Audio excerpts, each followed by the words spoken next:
GBS रुग्णांच्या उपचारासाठी special wards तयार करण्यात आलेले आहेत। पुण्यामधील कमला नेहरू रुग्णालयामध्ये स्पेशल वॉर्ड तयार करण्यात आल्याची माहिती आहे। उपमुख्यमंत्री अजित पवारांच्या सूचनेनंतर वॉर्ड तयार करण्यात आलेले आहेत आणि याचा आढावा घेतलाय आमचे प्रतिनिधी बालाजी यांनी। पाहूया।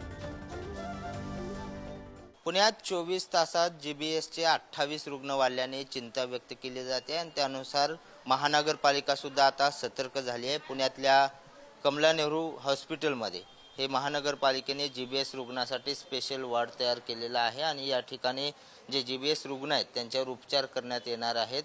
जनरल 25 बेड आहेत आणि आयसीयूचे 15 बेड जे आहेत त्याची व्यवस्था जी आहे ती महानगरपालिकेकडून करण्यात आलेली आहे। पुरुषांसाठी वेगळा वॉर्ड आणि महिलांसाठी वेगळा वॉर्ड असं आणि आयसीयू असं 45 बेडची सुविधा आपण पुणे महानगरपालिकेतर्फे सुसज्ज ठेवण्यात आलेली आहे आणि जीबीएस सिंड्रोमचे जे काही पेशंट्स आपल्याकडे ॲडमिट होतील त्यांच्यावर आपण उपचार देण्यासाठी तज्ज्ञ डॉक्टरांची टीमही आपल्याकडे उपलब्ध आहे। आता किती पेशंट आहेत किंवा असं काही आपल्याकडे आहे का रिपोर्ट की येऊ शकतात किंवा आता आहेत, एखादी दोन तुमच्याशी संपर्क केलेले काही आहेत का? सद्यस्थितीमध्ये आपल्याकडे रुग्णालयात एकही पेशंट ॲडमिट नाही आहे, पण जसं न्यूजवर बघून बरेचसे पेशंट्सचे नातेवाईक आपल्याकडे दाखल होत आहेत की आमचा रुग्ण रुग्णालयात दाखल करून घ्यावं, म्हणून त्यांना आपण रुग्णालयात उपचारासाठी दाखल करून घेणार आहोत।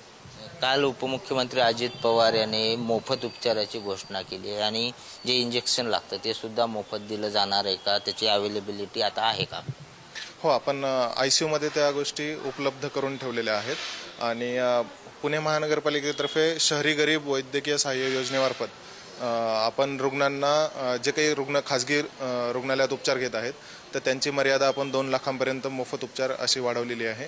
व्हिडिओ जर्नलिस्ट निखिल करंदीकर सह बालाजी पोद्दार, पुढारी न्यूज, पुणे।